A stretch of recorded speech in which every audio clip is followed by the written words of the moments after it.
Page number 64 पर अजमेर के चौहान राजवंश पेज नंबर 64 पर चौहानों की उत्पत्ति के विभिन्न मत बता रहा हूँ। सबसे पहले मैं चौहानों की उत्पत्ति के विषय में विद्वान एक मत नहीं है, कुछ प्रमुख विद्वानों के मत हम निम्नलिखित सारणी में जान सकते हैं। मत है और संबंधित विद्वान और उसके साक्ष्य हैं। सबसे पहले अग्निकुंड, पृथ्वीराज रासो, नैन्सी एवं सूर्यमल मिश्रण। सूर्यवंशी, 2.5 दिन के झोपड़े का लेख, पृथ्वीराज विजय, हमीर महाकाव्य, हमीर रासो, सुरजन चरित्र, चौहान प्रशस्ति, बेदिल्ला शिलालेख, गौरीशंकर हीराचंद्र ओझा, इनमें मिलता है सूर्यवंशी का। इंद्र के वंशज राज्यपाल का सेवाड़ी अभिलेख, विदेशी मत, Shaka Scythian, colonel James Tod, B A Smith एवं विलियम क्रुक।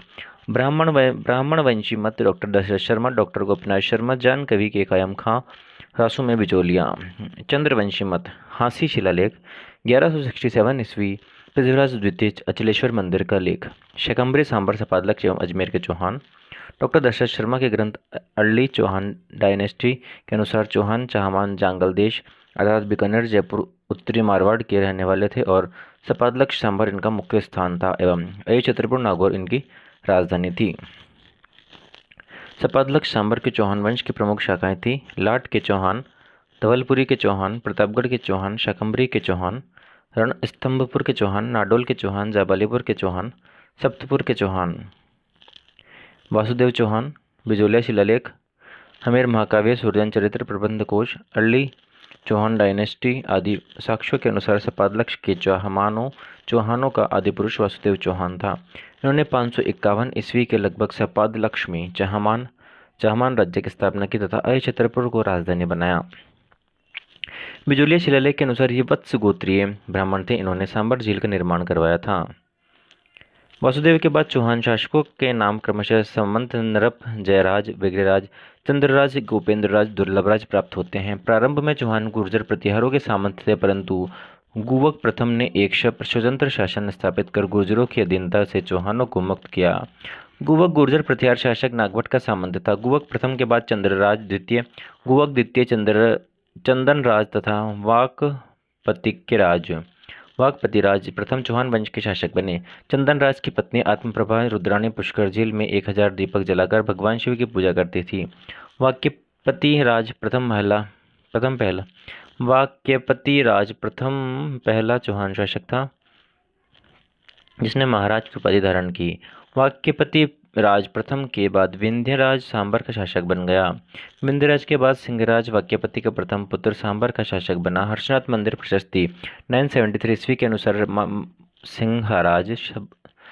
सिंहराज संभवतः गुजरात प्रतिहार देवपाल का सामंत था। सिंहराज के चौहान शासकों में सर्वप्रथम महाराजाधिराज की उपाधि धारण की। सिंहराज के समय में 961 ईस्वी में हर्षनाथ मंदिर का निर्माण प्रारंभ हुआ जो विग्रहराज द्वितीय के समय पूर्ण हुआ। इस मंदिर में स्थित शिलालेख में चौहानों की आरंभ से लेकर सिंहराज तक की वंशावली दी गई है। प्रारंभिक चौहान शासकों में सबसे प्रतापी शासक सिंहराज का पुत्र विग्रहराज द्वितीय हुआ जो 965 ईस्वी के आसपास सपादलक्ष का राजा बना। इसने अहिन पाटन के प्रसिद्ध चालुक्य शासक मूलराज प्रथम को पराजित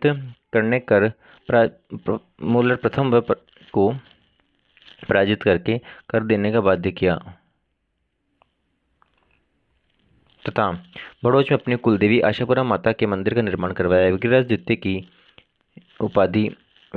की उपाधि खुर रंजोधरकार और दुर्लभ्य मेरु थी। इसको एक बार अपन किताब से क्रॉस चेक कर लेते हैं। ठीक है, क्या लिख रखा है इसमें देखो, उपाधि वाला देख रहे हैं ना, उपाधि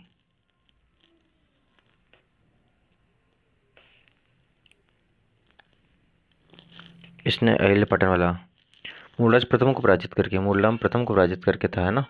और कुलदेवी आशापुरा मंदिर निर्माण, विग्रह चतुर्थ की उपाधि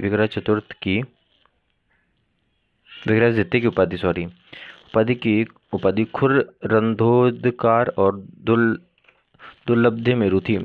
973 ईस्वी के हर्षनाथ सीकर के अभिलेख से विग्रहराज के शासनकाल के बारे में विस्तृत जानकारी प्राप्त होती है। विग्रहराज के पश्चात क्रमशः दुर्लभराज द्वितीय, गोविंदराज तृतीय, वाक्यपति द्वितीय गद्दी पर बैठे। पृथ्वीराज विजय नामक ग्रंथ में गोविंदराज तृतीय की उपाधि धर्रठ शत्रु संहारक मिलती है। धर्रठ शत्रु संहारक मिलती है। फरिश्ता एक मुस्लिम लेखक के अनुसार इसने गजनी के मुस्लिम शासक को आगे बढ़ने से रोका था। वाक्यपति द्वितीय ने मेवाड़ के शासक अंबा प्रसाद को युद्ध में पराजित किया था। इसके पश्चात वीर्यराम, चामुंडराज सिंहट व दुर्लभराज तृतीय शासक बने। दुर्लभराज तृतीय ने गुजरात के राजा कर्ण से युद्ध किया तथा गजनी के इब्राहिम से युद्ध करता हुआ मारा गया। दुर्लभराज तृतीय के पश्चात वीर सिंह और फिर विग्रहराज तृतीय शासक बने। विग्रहराज के बाद उसका पुत्र पृथ्वीराज प्रथम शासक बना। पृथ्वीराज प्रथम ने 1105 ईस्वी में 700 चालुक्यों को जो पुष्कर के ब्राह्मणों को लूटने आए थे मौत के घाट उतारा व परम भट्टारक महाराजधिराज परमेश्वरम की उपाधि धारण की। इसके बाद में हमें विस्तृत जानकारी सीकर जिले की रेवासा जैन माता मंदिर से प्राप्त हुए 1105 ईस्वी के शिलालेख से प्राप्त होती है। राजशेखर द्वारा रचित प्रबंध कोश में इसे तुर्क सेना का विजेता कहा गया है। अजयराज की बात कर रहे हैं। अजयराज 1105 से 1133 ईस्वी। पृथ्वीराज प्रथम के पुत्र अजयराज के काल को गोपीनाथ शर्मा चहमानों के साम्राज्य का निर्माण काल मानते हैं। अजयराज ने मालवा के परमार शासक नरवर्मन को परास्त कर उसके सेनापति सुलन को बंदी बना लिया। अपने साम्राज्य को सुरक्षित रखने के लिए उन्होंने 1113 ईस्वी में अजमेर बसाकर उसे अपनी राजधानी बनाया। इन्होंने अजमेरू में एक दुर्ग का निर्माण करवाया जिसे गढ़ तारागढ़ कहते हैं। पृथ्वीराज विजय के अनुसार उन्होंने गजनी के मुसलमानों को परास्त कर साम्राज्य की रक्षा की। इन्होंने चांदी और तांबे के सिक्के चलाए जो अजय प्रिय द्रम कहे जाते हैं। इसके सिक्कों पर इनकी पत्नी सोमल देवी का नाम मिलता है। स्वयं शैव मत अनुयायी होते हुए भी अजयराज धार्मिक सहिष्णु थे। अजयराज ने दिगंबर व श्वेतांबर जैन अनुयायियों के शास्त्र की अध्यक्षता की एवं पार्श्वनाथ मंदिर के लिए एक स्वर्ण कलश भेंट किया। अंत में अजयराज अपने पुत्र अनुराज को अपना राज्य सौंपकर पुष्कर चले गए। अनुराज 1133 से लेकर 1155 ईस्वी। अजयराज के बाद अनुराज ने 1133 ईस्वी के लगभग अजमेर के शासन संभाला। इसने महाराजधिराज परमेश्वर परम भट्टारक की उपाधि धारण की। अनुराज ने तुर्क आक्रमणकारियों मालवा के नरवर्मन तथा चालुक्य शासक सिद्धिराज जयसिंह एवं कुमारपाल को पराजित किया। चालुक्य शासक सिद्धिराज जयसिंह व अनुराज के बीच संघर्ष 1134 ईस्वी में हुआ। पराजय के बाद जयसिंह ने अपनी पुत्री कांचन देवी का विवाह अनुराज के साथ करके उससे संधि कर ली। 1142 ईस्वी में कुमारपाल चालुक्यों का शासक बना। इसके व अनुराज के मध्य भी संघर्ष हुआ। 1150 ईस्वी के आसपास इसमें मित्रता स्थापित हो जाती है और अनुराज अपनी पुत्री झलन का विवाह कुमारपाल के साथ कर देता है। प्रबंध चिंतामणि व प्रबंध कोश नामक ग्रंथों से ज्ञात होता है कि कुमारपाल और अनुराज के बीच युद्ध आबू के निकट हुआ। अनुराज ने अजमेर में आना सागर झील व पुष्कर में वराह मंदिर का निर्माण करवाया। अनुराज ने अजमेर में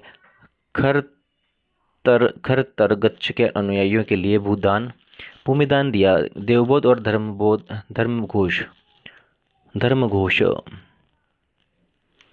धर्मघोष इनके समय के प्रखंड विद्वान थे जिनको उसने सम्मानित किया। अनुराज की उनके पुत्र जगदेव ने हत्या कर दी, पर जगदेव केवल 3 वर्ष तक ही शासन कर पाया। बिसलदेव चौहान विग्रहराज चतुर्थ की बात करते हैं। देखो, विग्रहराज पहले एक अलग था, विग्रहराज द्वितीय अलग था, चतुर्थ है। अब दोनों में बहुत ज़्यादा अंतर है। बिसलदेव चौहान है, विग्रहराज चतुर्थ है। 1158 से 1163 ईस्वी। जगदेव के पश्चात विग्रहराज चतुर्थ बिसलदेव 1158 ईस्वी के लगभग अजमेर का शासक बना। उन्होंने गजनी के शासन अमीर खुसरू शाह अमीर व दिल्ली के तोमर शासक तंवर को परास्त किया एवं दिल्ली को अपने राज्य में मिला लिया। दिल्ली पर अधिकार करने वाला प्रथम चौहान शासक था। विग्रहराज ने चालुक्य शासक कुमारपाल से पाली, नागौर व जालोर छीन लिए तथा भंडानको को भी पराजित किया। सोमदेव, जो बिसलदेव का राजकवि था, ने ललित विग्रहराज नाटक की रचना की। इसमें इंद्रपुर की राजकुमारी देसल देवी व बिसलदेव के प्रेम प्रसंग का वर्णन मिलता है। इसके एक अन्य दरबारी विद्वान नरपति नाला ने बिसलदेव राजमती व बिसलदेव के प्रेम प्रसंग का वर्णन नामक ग्रंथ की रचना की। विद्वानों का आश्रयदाता होने के कारण जयानक भट्ट ने विग्रहराज को कवि बंधु की उपाधि प्रदान की। स्वयं विग्रहराज ने हरिकेली नाटक की रचना की। इन्होंने अजमेर के एक संस्कृत पाठशाला का निर्माण सरस्वती कांठाभरण नामक करवाया, जिसे कालांतर में मोहम्मद गौरी के सेनापति कुतुबुद्दीन ऐबक ने 2.5 दिन के झोपड़े में परिवर्तित कर दिया था। इस पाठशाला पर हरिकेली नाटक की पंक्तियां उत्कीर्ण की थी। दिल्ली शिवालिक स्तंभ लेख विग्रहराज के बारे में जानकारी देता है। वर्तमान टोंक जिले में बिसलपुर कस्बा एवं बिसल सागर बांध का निर्माण भी बिसलदेव द्वारा करवाया गया। शैव मातावलंबनी होने के बावजूद धर्मघोष सूरी के आग्रह पर बिसलदेव ने एकादशी के दिन पशुवध पर रोक लगाई थी। इनके काल को चौहानों का स्वर्ण युग भी कहा जाता है। अब पृथ्वीराज व सोमेश्वर की बात करते हैं। विग्रहराज चतुर्थ के बाद अब अपर गांगे और उसके बाद पृथ्वीराज द्वितीय, इनकी पत्नी का नाम सुहाव देवी था, गद्दी पर बैठे जिसने 1169 ईस्वी तक शासन किया। पृथ्वीराज ने यामिनी वंश के शुक्रूशाह मलिक को पराजित किया था। ठीक है। पृथ्वीराज द्वितीय की निसंतान मृत्यु होने पर उनका चाचा अर्णोराज का सबसे छोटा पुत्र, जो गुजरात की राजकुमारी कांचन देवी से पैदा हुआ था, सोमेश्वर अजमेर का शासक बना। सोमेश्वर की पत्नी कर्पूर देवी कलचुरी शासक अचल की पुत्री थी। सोमेश्वर ने प्रताप लंकेश्वर की उपाधि धारण की थी। इसने अजमेर के कल्पवृक्ष का निर्माण करवाया था। कर्पूर देवी से उनके पृथ्वीराज तृतीय और हरिराज नामक 2 पुत्र हुए। पृथ्वीराज चौहान 1170 से 92 ईस्वी अजमेर के चौहान वंश के अंतिम प्रतापी शासक पृथ्वीराज तृतीय राय पिथौरा हुए, जिनका जन्म 1166 ईस्वी में गुजरात की तत्कालीन राजधानी अलनपाटन में हुआ था। पृथ्वीराज केवल 11 वर्ष की आयु में अपने पिता की मृत्यु के बाद शासक बने। प्रारंभ में उनकी माता कर्पूर देवी प्रधानमंत्री कदम्बवास के अमास व सोमा सेनाध्यक्ष भुवनमल का उन्हें सहयोग प्राप्त हुआ। स्कंद वामन, सोड, पद्मनाभ आदि पृथ्वीराज के अन्य मंत्री थे। पृथ्वीराज ने प्रारंभिक वर्षों में अपने विरोधियों चचेरे भाई नागार्जुन व भंडारकों का पराजित किया। इससे उनका राज्य दिल्ली से अजमेर तक विस्तृत हो गया। 1182 ईस्वी में पृथ्वीराज ने महोबा के चंदेल शासक परमार्दिदेव को हराकर तुमुल का युद्ध वहां अपना अधिकार कर लिया। विजय पृथ्वीराज पंजून राय को महोबा का प्रशासक नियुक्त कर लौटाए। महोबा पर पृथ्वीराज के इस आक्रमण के दौरान चंदेलों के 2 सेनानायक आला व उदल अपने अद्भुत शौर्य के कारण इतिहास में अमर हो गए। दोनों ने इस युद्ध में वीरगति को प्राप्त हो गए। चालुक्य पर विजय गुजरात के चालुक्य और अजमेर के चौहानों के बीच दीर्घकाल में संघर्ष चला आ रहा था, किंतु सोमेश्वर के शासनकाल में दोनों के मैत्रीपूर्ण संबंध रहे। पृथ्वीराज तृतीय के समय यह संघर्ष पुनः चालू हो गया। पृथ्वीराज रासो के अनुसार संघर्ष का कारण यह था कि पृथ्वीराज तृतीय तथा चालुक्य नरेश भीमदेव द्वितीय दोनों आबू में शासक सलख की पुत्री इच्छिन्नी से विवाह करना चाहते थे। पृथ्वीराज रासो में संघर्ष का दूसरा कारण ये भी बताते हैं कि पृथ्वीराज तृतीय के चाचा कान्हा ने भीमदेव द्वितीय के 7 चचेरे भाइयों को मार दिया था, इसलिए भीमदेव ने अजमेर पर आक्रमण कर दिया, नागौर पर अधिकार कर लिया था, सोमेश्वर को मार डाला। और यद्यपि इस कारण की सत्यता संदिग्ध है। खैर, वजह जो भी हो, 1184 ईस्वी में दोनों पक्षों के बीच घमासान किंतु अनिर्णायक युद्ध हुआ और अंत में 1187 ईस्वी के आसपास चालुक्यों के महामंत्री जगदेव प्रतिहार के प्रयासों से दोनों में एक अस्थायी संधि हो गई। इस युद्ध को नागौर का युद्ध भी कहा जाता है, क्योंकि यह संघर्ष नागौर की धरती पर हुआ। चौहान गहडवाल वैमनस्य दिल्ली को लेकर चौहानों में और गहडवालों में वैमनस्य एक स्वाभाविक घटना बन गई थी। इसी प्रश्न को लेकर विग्रहराज चतुर्थ और विजय चंद्र गहडवाल में युद्ध हुआ था, जिसमें विजय चंद्र पराजित हुआ। पृथ्वीराज के समय भी गहडवालों से यह वैमनस्य जारी रहा। इस समय गहडवाल शासक जयचंद था। जयचंद्र व पृथ्वीराज के मध्य संघर्ष का एक और कारण संयोगिता का पृथ्वीराज द्वारा अपहरण को माना जाता है। संयोगिता कथा की ऐतिहासिकता। इस कथा की सत्यता एवं ऐतिहासिकता के संबंध में इतिहासकार एक मत नहीं है। डॉक्टर गौरीशंकर हीराचंद ओझा ने इसे कपोल कल्पना मानते हुए कहा है कि प्रबंध कोश, हमीर महाकाव्य, पृथ्वीराज प्रबंध एवं प्रबंध चिंतामणि जैसे समकालीन ग्रंथों में इस घटना का कोई जिक्र नहीं है। डॉक्टर रोमिला थापर एवं डॉक्टर R.S. त्रिपाठी ने भी इसे सही नहीं माना है। समकालीन फारसी तवारीखों में इस घटना का वर्णन नहीं मिलता, किंतु अबुल फजल ने इसका वर्णन अवश्य लिखा है। डॉक्टर दशरथ शर्मा का मत है कि हमीर महाकाव्य तथा रंभा मंजरी में ढेर सारी गलतियां हैं तथा इनमें वर्णन न मिलने से सारी घटनाओं को ही काल्पनिक मान लिया जाए, ये उचित नहीं है। उन्होंने घटना की सत्यता को स्वीकार करते हुए बताया कि प्रेम जीवन का एक अंग है और वह सत्य एवं वास्तविक है, अतः यह घटना घटी हो तो कोई आश्चर्य नहीं है। V.C. वैद एवं डॉक्टर गोपीनाथ शर्मा ने भी इस कथा को स्वीकार किया है। तराइन के युद्ध 1191 से 1192 ईस्वी पृथ्वीराज के समय भारत के उत्तर पश्चिम भाग में गौर वंश का शासन था, जिसका नेता शहाबुद्दीन मोहम्मद गौरी था। सन 1186 से 1191 ईस्वी तक मोहम्मद गौरी पृथ्वीराज चौहान से कई बार पराजित हुआ। हमीर महाकाव्य के अनुसार 7 बार पृथ्वीराज प्रबंध में, 8 बार पृथ्वीराज रासो में और 21 बार प्रबंध चिंतामणि में 23 बार मोहम्मद गौरी के पराजित होने का उल्लेख है। अंत में 1191 ईस्वी में मोहम्मद गौरी ने एक बड़ी सेना के साथ पृथ्वीराज पर आक्रमण कर दिया। वर्तमान करनाल हरियाणा के पास तराइन के मैदान में दोनों की सेनाओं में घमासान युद्ध हो गया, जिनमें मोहम्मद गौरी की पराजय हो गई। पृथ्वीराज चौहान के सामंत गोविंद राज ने अपनी बर्छी के वार से मोहम्मद गौरी को घायल कर दिया। घायल गौरी अपनी सेना सहित गजनी भाग गया। पृथ्वीराज ने तबर हिंद पर अधिकार कर काजी जियाउद्दीन को बंदी बना लिया, जिससे बाद में एक बड़ी धनराशि के बदले रिहा कर दिया गया। परंतु गौरी हार से निराश न हुआ और 1192 ईस्वी में पुनः तराइन के मैदान में आ धमका। उसकी सेना में 1,20,000 के करीब कुशल घुड़सवार थे। लाहौर पहुंचकर उसने किवाम उल मुल्क नामक अपना दूत पृथ्वीराज के पास भेजा और अपनी अधीनता स्वीकार करने के लिए कहा। ऐसा प्रकट होता है कि सुलह का नाटक उसने पृथ्वीराज को धोखे में रखने के लिए किया था। इस युद्ध में तराइन का द्वितीय युद्ध 1192 ईस्वी पृथ्वीराज की हार हुई तथा भारत में मुस्लिम शासन की स्थापना हो गई। पृथ्वीराज को सिरसा के निकट सरस्वती नामक स्थान पर बंदी बना लिया गया। पृथ्वीराज न केवल वीर साहसी और सैनिक प्रतिभाओं से युक्त थे, अपितु विद्वानों एवं कलाकारों के आश्रयदाता भी थे। पृथ्वीराज रासों का लेखक चंद्रप्रदय, पृथ्वीराज विजय का लेखक जयनक और वागीश्वर जनार्दन, आशाधर, पृथ्वी भट्ट, विश्वरूप, विद्यापति गौड़ आदि अनेक विद्वान कवि और साहित्यकार उनके दरबार में शोभा बढ़ाते थे। पृथ्वीराज के शासनकाल में अजमेर में सरस्वती कंठाभरण नामक संस्कृत विद्यालय में 85 विषयों का अध्यापन होता था। उसने तारागढ़ नाम के दुर्ग को सुदृढ़ता प्रदान की ताकि अपनी राजधानी की शत्रुओं से रक्षा की जा सके। पृथ्वीराज ने दिल्ली में पिथौरागढ़ के किले का भी निर्माण करवाया था। उन्होंने अजमेर नगर का परिवर्धन कर अनेक मंदिरों एवं महलों का निर्माण करवाया। राजस्थान के इतिहासकार डॉक्टर दशरथ शर्मा उनके गुणों के आधार पर ही उन्हें योग्य एवं रहस्यमय शासक बताते हैं। पृथ्वीराज विजय के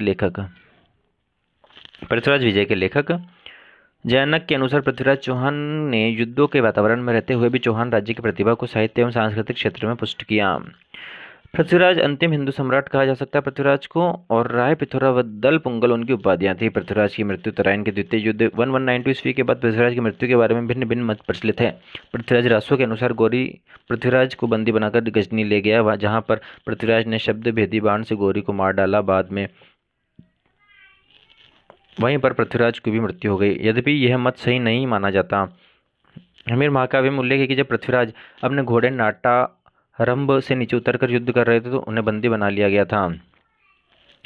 सल्तनतकालीन इतिहासकार हसन निजामी के अनुसार पृथ्वीराज ने गौरी के अधीनस्थ शासक के रूप में अजमेर पर शासन किया। हमें इस कथन के पक्ष में एक सिक्का भी प्राप्त हुआ है, जिससे कि एक और मोहम्मद बिन साम व दूसरी ओर पृथ्वीराज अंकित हैं। हसन निजामी के अनुसार जब गौरी को पता चला कि पृथ्वीराज उसे मारने का षड्यंत्र कर रहा है तो उसने क्या किया, तो उसने पृथ्वीराज को मारकर उसके पुत्र गोविंदराज को अजमेर का शासक बना दिया। सल्तनतकालीन इतिहास मिनहाज उस सिराज के अनुसार पृथ्वीराज तराइन के मैदान में ही मृत्यु को प्राप्त हो गए थे। तो ये अपना टॉपिक का नाम था अजमेर का चौहान राजवंश। 64 पेज नंबर से लेकर 67 पेज नंबर तक का हुआ है।